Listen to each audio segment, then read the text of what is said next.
राजीव झा एक ऐसा नाम जिसके निधन होने के बाद एक ऐसा लहर ज़िले में व्हाट्सएप और फेसबुक और अन्य जगहों पर फैला, जिसको देखकर लोगों को ताज्जुब हो रहा था कि आखिर कौन है ये व्यक्ति जिसके निधन के बाद इतनी चर्चा हो रही है और लोग इन्हें इतना प्यार कर रहे हैं। ऐसा कोई विधायक नहीं रहा जिन्होंने इनके लिए पोस्ट नहीं किया, चाहे वो वर्तमान हो चाहे वो भूतपूर्व हो। सब ने इनको लेकर के फेसबुक पर पोस्ट किया, कई लोग तो इनके घर तक भी पहुँचे।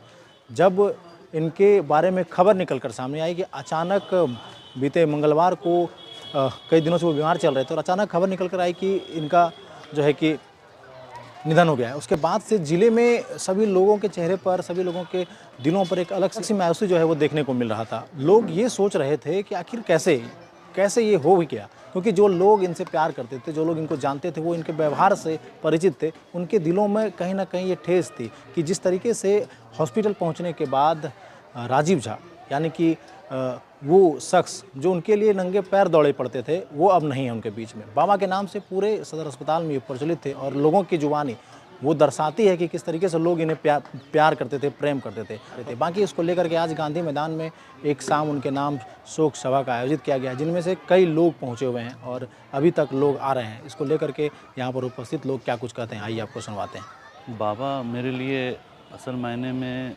एक फादर फिगर थे और हमारे अस्पताल में कह सकते हैं कि एक स्तंभ के तरह ये काम करते थे।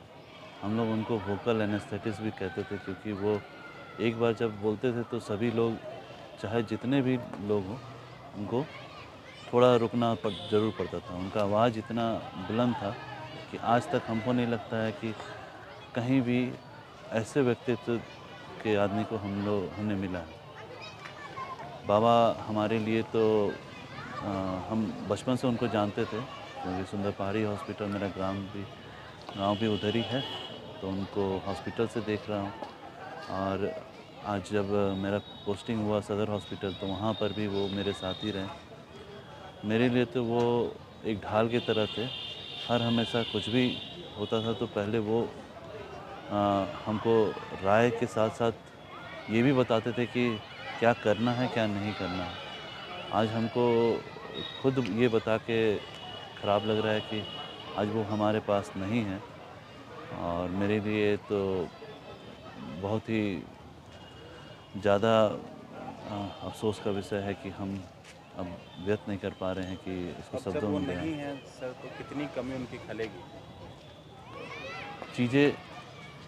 चीज़ें उसी को कही जाती हैं कि इनका छाप ऐसा है कि आज अगर कोई चले जाने के बाद उनकी कमी अगर खल रही है, तो इतना जान जाइए कि बैलेंस जो एक बोलते हैं ना, जब आंधी आती है तो एक पिलर का ज़रूरत पड़ता है, और जब बारिश आती है तो एक छत का ज़रूरत पड़ता है। दोनों ही हट गए। गोड्डा के एक अस्पताल के स्तंभ थे, और हम लोग की ये जो क्षति हुई है, इसका पूर्ण भविष्य में होगा ये संभव नहीं लगता है। इनके साथ हम लोगों की बहुत यादें जुड़ी हैं और हर दुख सुख में वो साथ रहे हैं। हमारी माँ का जब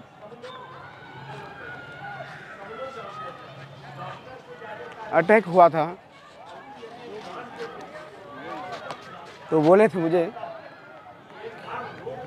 कि तोरे मैनेज के हमरो मैच के, चिंता न करो, ठीक हो जाएंगे। और वो आज मेरी माँ जो है जिंदा है, तो इनके बदौलत है। मेरे जीवन में इनका बहुत बड़ा योगदान है, और हमेशा जब हॉस्पिटल जाते थे पूछते थे की बात है, की दिक्कत है। ये शब्द हमेशा मेरे कानों में गूंजता है। शायद अब हमेशा याद रहेंगे। कभी जीवन में इनको, इनके हर पल को, हर बिताए हुए समय को गोड्डा के हर लोग याद करेंगे। और इनकी जो व्यवहार थी वो शायद अस्पताल कर्मचारी से कहीं ऊपर थे। निस्वार्थ सेवा, हम कह सकते हैं कि जो समाज सेवी अपने आप को लिखाते हैं या हम लिखाते हैं, तो उनमें एक कोई भी निस्वार्थ भाव से सेवा करते, चाहे वो गरीब रहे, अमीर रहे, किसी जाति किसी धर्म के हो। ये एक उनकी एक खासियत थी जो मैं इनको नमन करता हूँ। और शायद गोड्डा की सबसे बड़ी क्षति हुई है, इसकी पूर्ति शायद अब नहीं हो सकेगी।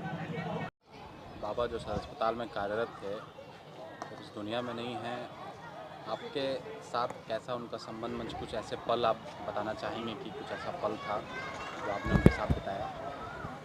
एक संस्मरण नहीं है, अनेकों है। और मैं दावे के साथ कह सकता हूँ कि राजीव झा जी उर्फ हमारे बउआ भैया और बहुतों के आदरणीय बाबा निश्चित तौर पर स्वर्गीय हैं। निश्चित तौर पर उनको स्वर्ग में जगह मिला होगा। अगर स्वर्ग और नरक की परिकल्पना सही है तो वो स्वर्ग में होंगे, क्योंकि एक समाजसेवी होने के नाते, रेड क्रॉस से जुड़े होने के नाते, मेरा खुद के लिए नहीं लेकिन समाज के लिए कई बार अस्पताल जाना हुआ। मुझे याद है कि एक बार भी मुझे कोई परेशानी वहाँ नहीं हुई, चाहे कोई भी डॉक्टर ड्यूटी में हो, मेरे परिचित हो नहीं हो। अगर वहाँ पर राजीव भैया हैं तो आप समझिए कि आधा इलाज पेशेंट का हो गया। और सिर्फ ये मेरे साथ नहीं है, अभी आपने देखा होगा सोशल मीडिया में जो तांता लगा हुआ है दुख व्यक्त करने का, धर्म जाति संप्रदाय से उठ के, ये इस बात का जो मैं बोल रहा हूँ इस बात को साबित करता है कि राजीव भैया का नहीं होना गोड्डा और ख़ासकर गोड्डा के स्वास्थ्य जगत और उसमें भी खासकर सदर अस्पताल गोड्डा के लिए ये अपूर्णीय क्षति है। ड्यूटी सभी करते हैं, 9 से 3, 3 से 9, 9 से 9 सदर अस्पताल का जो रूटीन है, लेकिन इनका 24 घंटा का रूटीन है, कभी भी ना नहीं था।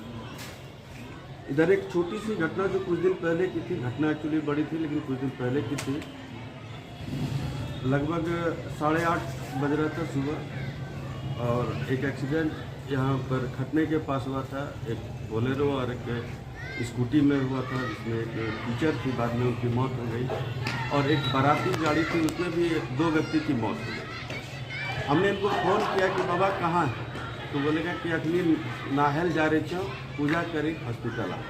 हम बोले अच्छा ठीक है जान की हो गई।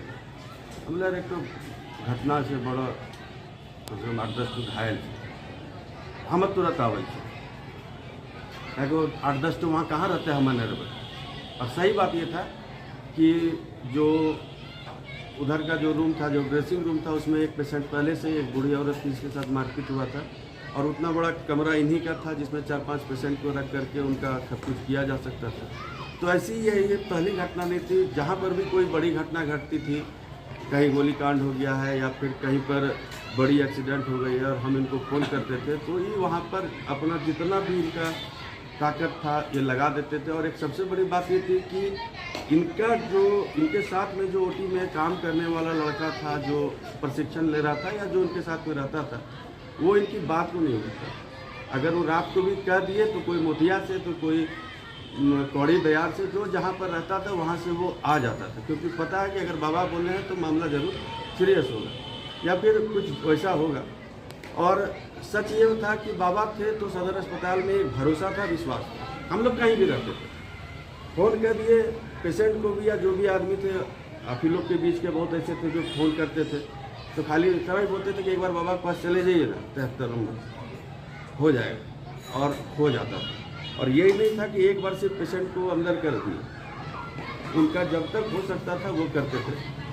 और कल भी हमको गोड्डा के जो पूर्व SDPO थे आनंद मोहन सिंह, वो हमको फोन किए। तो पुलिस विभाग भी इनके प्रति एक गजब का जो है मतलब आदर था, और इनके मौत से वो काफ़ी मर्माहत थे, क्योंकि हम तो देखें कि इनके विभाग के बड़े बड़े लोग नहीं पहुँचे, लेकिन गोड्डा के SDPO और बड़े बड़े लोग हॉस्पिटल पहुँचे थे।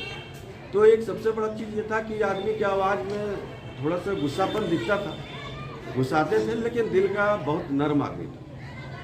3:30 बज गया है, 4 बज गया है, खाना नहीं खाएं, क्योंकि इनका रूटीन कुछ दूसरे टाइप का था। सब टूपी करके निकलते थे, 3:30-4 बजे जाते थे, तो फिर खाना खाते थे। उस समय अगर कोई थाना से फ़ोन कर दिया कि आप अभी जब से हमको इंजरी चाहिए या किसी का मेडिकल लीगो करवाना है या कहीं कोई बात है, गुस्साते जरूर थे कि आप लोग को समय नहीं दिखता है, फलना चिलना, लेकिन उसका काम करके ही जाते थे। तो ये सब चीज़ एक क्वालिटी जो थी ये सबसे अलग था। और अभी जो डॉक्टर आकाश ने कहा, तो अभी तो वो बोले कि हमारे सब मैंने सर से छत हट गया, जबकि उन्होंने मुझे कहा कि मेरे सर से मेरा बाप का साया हट गया। तो बस इससे और क्या होता है।